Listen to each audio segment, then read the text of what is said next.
Tonight, as we tape, the Oscars are just around the corner, and I'll have some commentary on this year's event.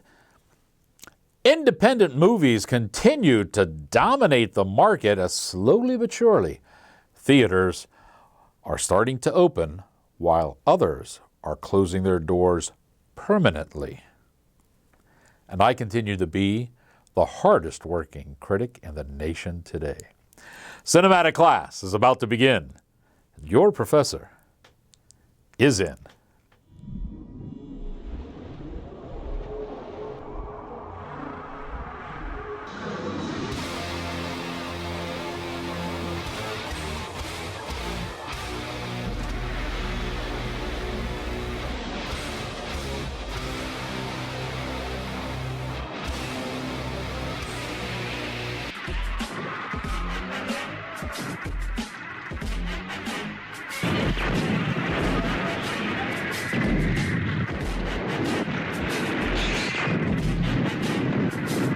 Greetings, salutations, and other sundry affair. I am your cinematic professor and purveyor of truth in movies. And tonight, the great experiment has died. Or has it? It wasn't too long ago, Warner Brothers was the sole studio who said, enough of these lockdowns and these closing of theaters. We are releasing our movies on the release date. No more delays. We will release in whatever theaters are open, and we'll also simultaneous release on our streaming network. Boy, they took an awful lot of heat for making that move, but guess what? Turned out to be a pretty good move. Of course, they came out with some pretty good products. There was Zack Snyder's a 4+ hour version of Justice League divided into 6 segments for your viewing pleasure. And of course, there was Godzilla vs. Kong. 2 giant movies, and they scored exceptionally well, making Warner Brothers' move to do a simultaneous release date seem mighty smart. But now, Warner Brothers has released a statement claiming that when their contract with HBO plus Max is done after 1 year, they don't plan to renew it. Now, this is a bit of a gamble. Well, first off, all the other studios in Hollywood looked at this and laughed and said, ha ha, we told you so. Probably not a good move, because right now Warner Brothers is sitting on top of the studio heap by having Godzilla and Kong be the monster hit of the pandemic year so far. But by the same token, with Warner Brothers pulling back, there is an assumption that within a year's time, all of the theaters are going to be open and life is going to return to normal. This is primarily because of all the great inroads that have been made with the vaccine. But hold on to your hats, kids, because now medical professionals are saying that even if you're vaccinated, you can't go back to a normal life. You still have to live with distancing and masks, and maybe things won't open as fast as people are hoping.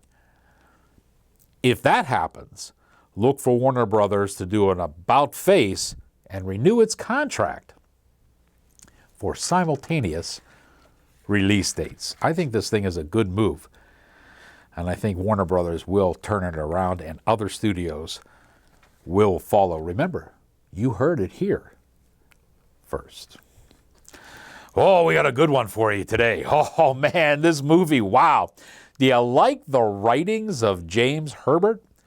Well, if you do, you may have read his book called The Shrine. And this movie, The Unholy, is based on that book. Hey, this was good. You know, I've seen a lot of horror movies, folks, and I got to tell you, it takes something to get me to jump from one of the, twice during this movie. It got me twice. Son of a gun, you. Sam Raimi is behind this, so he's bringing a lot of his expertise and talent to this. There's a really good cast in it. A disgraced journalist is given what he thinks is going to be a fluff piece, but whoa, does it turn into something? Because a girl in a small village actually thinks she's seeing visions of the Virgin Mary. Is it? Or is there something more sinister behind her visions? This is a really good one, filled with skeptical priests and visionaries. And don't forget, Revelation said, before the end of the world, there will be false prophets. Could she be one? Great movie for those of you that like the horror stuff. Here's a look at The Unholy. She's here. Listen, I have a story for you. Something the Examiner will love. A healing, possibly divine. A girl performing miracles after a visitation from the Virgin Mary. I have read several libraries worth on the supernatural. Investigated half a dozen miracles.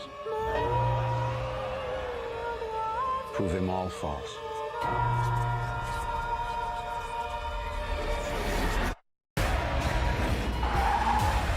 Believe in her. Offer your souls to Mary. Holy Mary, Mother of God, the Lord is with you.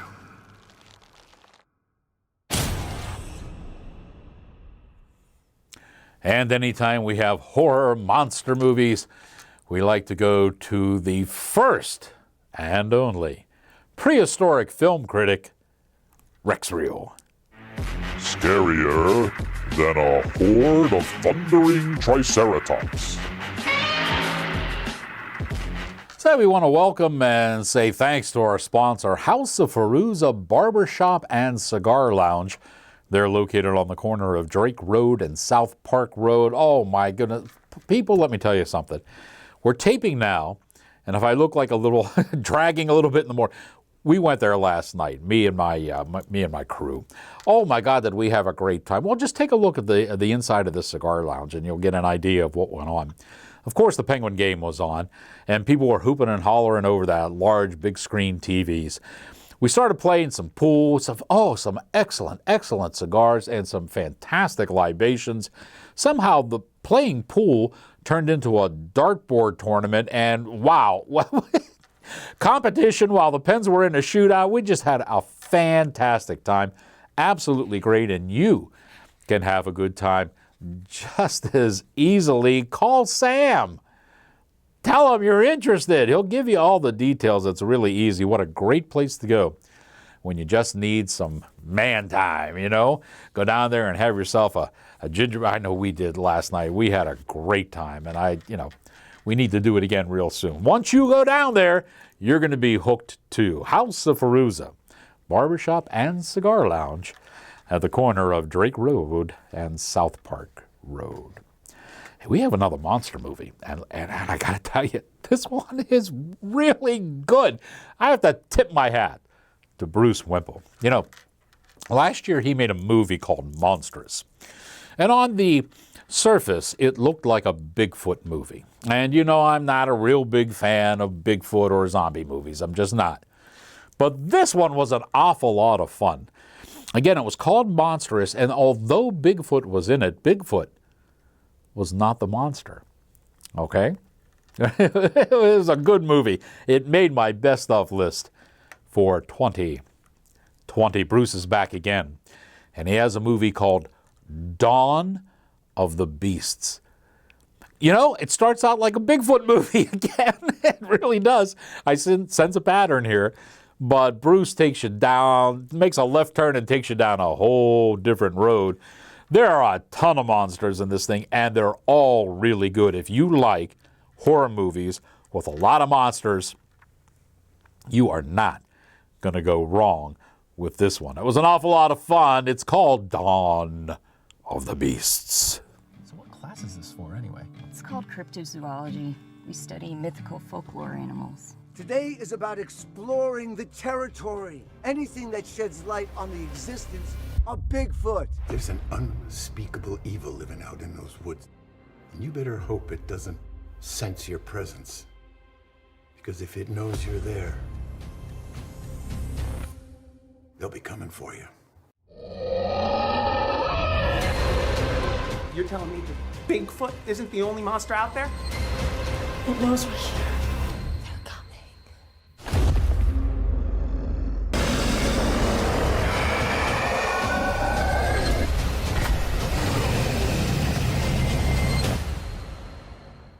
A horror movie and a monster movie back to back. What can that mean other than, once again, here's Rex. Fighting monsters. Epic. As we're taping this show, the Oscars are just around the bend. Folks, here's a little word, a caveat, if you will, about this year's Oscars. As a bona fide film critic, I can't even tell you the bombardment I have received over the top movies that are being considered for Oscars. I will say right off the bat that although the studios and Hollywood itself is pushing these movies ad nauseum, there really aren't any of them that I think are worthwhile. Most of them I've seen and then quickly forgotten about. But all of these movies fit into Hollywood's current agenda. The social climate that they want to foster is contained in these movies, therefore they want to honor them. Now, with theaters being closed in a lot of different places, many people have not been able to see these movies, and Hollywood is just pushing them so hard. Anything I asked for, I probably could have got. They wanted virtual meetings with everybody on these movies. You could have, set up a Zoom account and start talking with them, have a coffee clutch with them. I mean, they just are pushing certain movies for the, and you know what? It's just agenda filled. It really is. If you pick up the local newspaper or watch the local news and find out what the main headlines are, the main stories, that's what's in these movies. That's exactly what they're pushing. So, why do I say this is a caveat? Because it was about 3 weeks ago, way ahead of the Oscars, that I introduced my best films for 2020. And I have said ever since I started this show back in 1976 that the movies I select as best movies of the year will be far better than the movies that are nominated for the Oscars. And I've also said that you will have more of the movies I select in your personal home video collection than you will the ones the Academy nominates. In fact, the few that I saw in there that I really liked have already been given short shrift and tossed out of... It's so political, it's nauseating. But not when you watch my selections for 2020, because those are solid. And if I can get Dave to put the URL up here, it's still online, and here it is where you can find it on the YouTube channel. Check out the best of 2020 in the right style. All right, sometimes I hate to do this, but I have to do it. Downer part of the show. Pardon me, there have been some movies that have been released that are, they're just terrible. All right? There's no way to get around this. They're bad movies. And trust me when I say you do not want to waste your entertainment dollar on them. Instead of talking about them individually, I had Dave put together a nice little montage for you of what these films are. So here they are, and these are the ones you want to stay away from. What brings you out this way? Just a weekend trip. By yourself?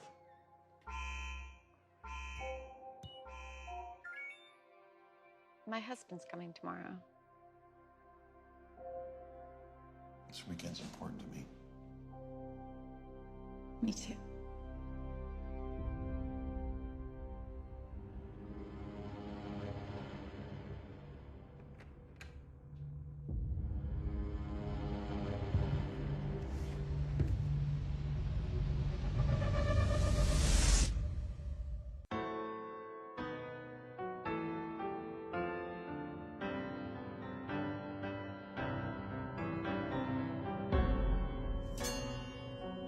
We know everything you did.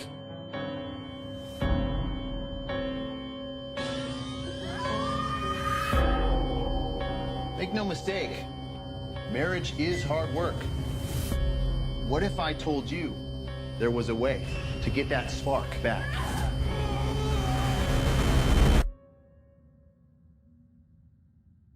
There is a way.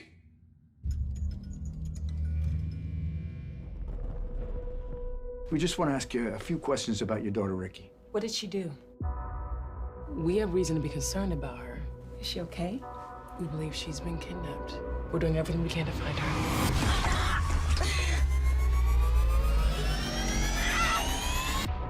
You sell your body. You turn yourself into a junkie. You could have had a life. If I look like Ricky, if I dress like her, would you be able to tell the difference? The tracks, the multi-tool, the gloves. He's done this before. Guys like your guy, they wait, and they wait, and they wait, and they strike.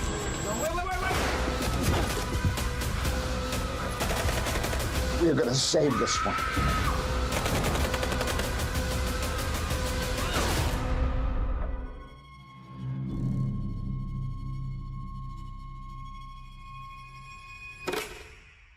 Listen.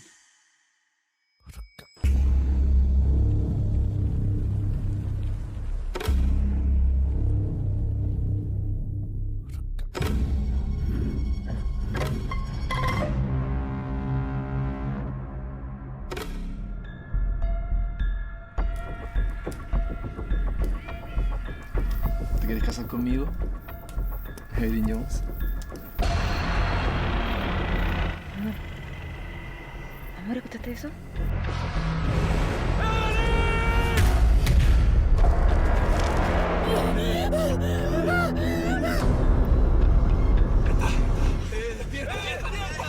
¡Despierta, no me dejes!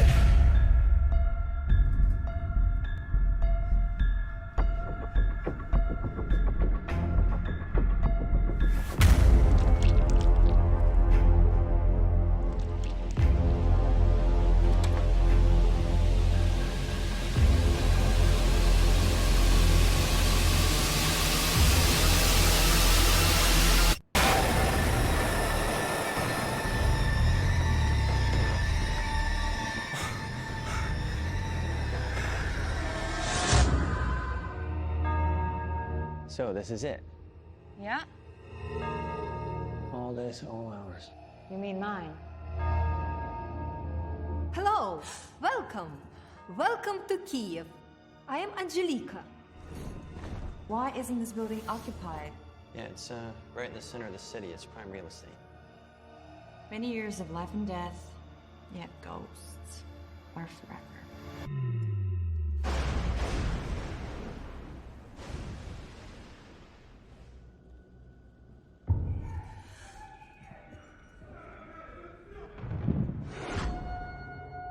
I heard noises last night.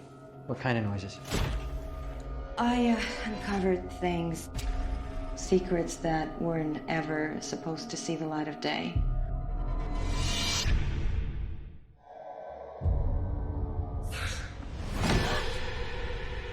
Tell me what's been happening. I hardly know where to begin.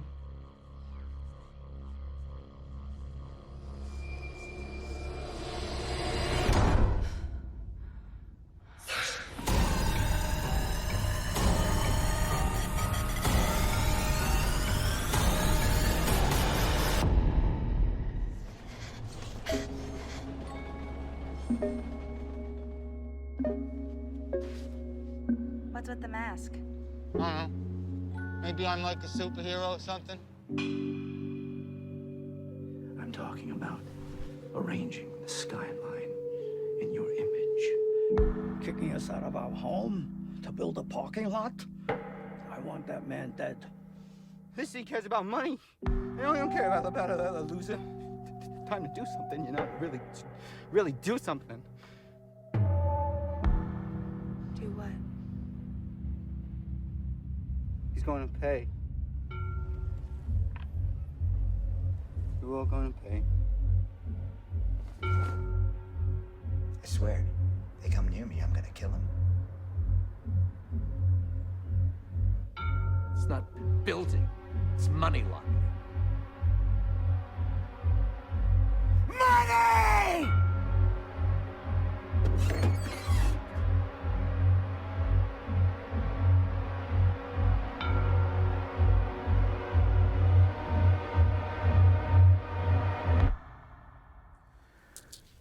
Alrighty, those are the ones to avoid. You know, let's talk a little bit about the saga of Ruby Rose. Ruby Rose not only wants to be an action star, but she is a very strong activist for LGBTQ plus, I think I got all those letters now, and lesbian rights. Okay, that's fine. Basically what Ruby Rose is she's a little girl who wants to be a big boy.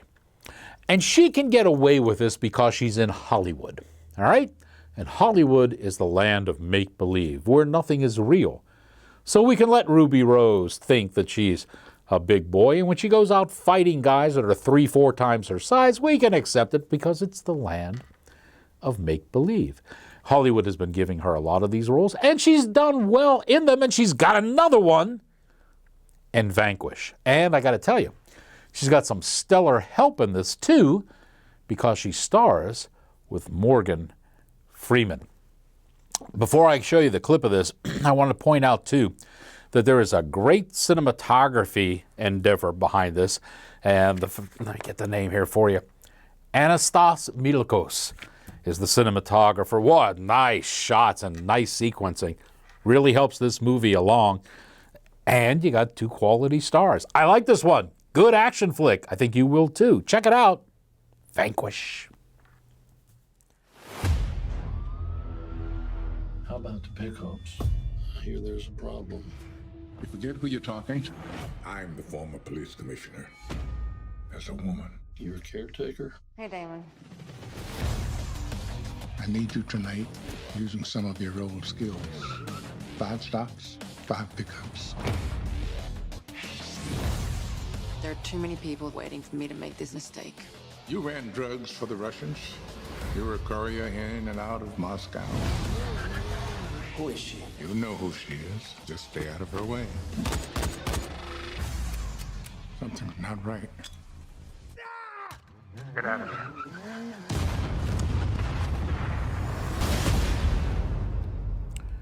You know, one of the key buzzwords in Tinseltown right now is genre bending. And this, like I said in the last show, deals basically with melodramas. It's movies that take different genres of films and mix them together. Hey, how about a genre-shifting movie? Got that for you in a movie called Wrong Place, Wrong Time. You're sitting watching this movie, and you think it's an action film. And it's above-average action film. And it's going along. It's this band of mercenaries. It's drug cartels. It's all the stuff, FBI, stuff you come to expect. Big shootouts, big fights. Halfway through this movie, whoops, we get demons. It's just like, okay, we're done shooting everything. Now let's turn to horror. Bang, and there it goes. Wow, great fun. You know what it reminded me of? Do you remember the comedy at World's End with Simon Pegg and Nick Frost? And they were a bunch of older guys that tried to relive their college days by going from bar to bar on their old bar hop routine. Remember you were watching that and it seemed like, oh, this is just a nice little comedy, and then all of a sudden the bathroom scene came and you realized this thing went out into outer space somewhere. Same type of thing with this movie. Wrong place, wrong time. You're going to like this one.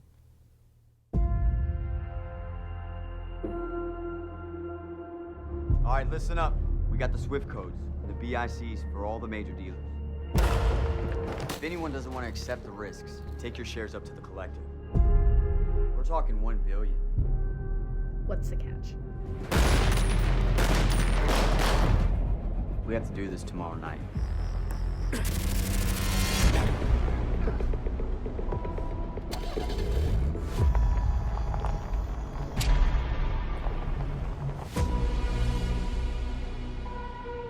What is this? This Someone running now. What are you doing here? The codes. Hands up now!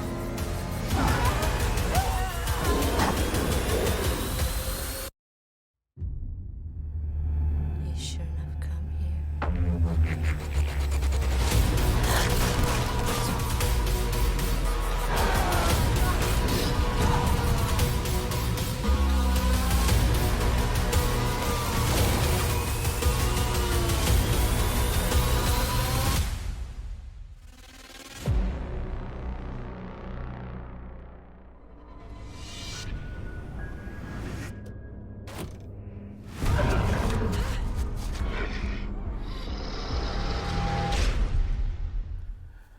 Another horror movie. And that's another trip back in time to see Rex Rio. Vampires laugh at special forces. Say, we're almost out of time for this episode, but I wanted to tell you that if you've been on any of the social networks, you probably see that we've got a brand new look for the show. And that was a nice little professional mock-up done by some very close friends of the show as a birthday present for me. So I appreciate it. I hope you like the new logo. You can always let me know. I think it's pretty sharp and pretty slick. In case you're wondering where you can see us on social network, you can see us on Parler, Gab, Rumble, YouTube, and yes, Facebook. Some interesting things have been happening on Facebook. I've been running an informal poll, if you will, as to who is the best Batman.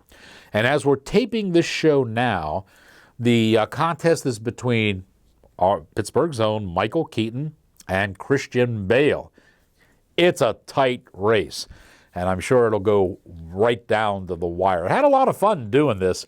You'd be surprised at some of the people that won in the earlier rounds. I think maybe next we might do Best James Bond, I think, and give that one a shot. But anyway, it's a lot of fun. It's a lot of miscellaneous stuff, and it's on Facebook. You might want to check us out there. Here's the URL. And take part in some of the polling as well. You can pretend you're Democratic and vote many times. It's okay on this one. Hey, we are out of time. I got to wrap this up on the next show.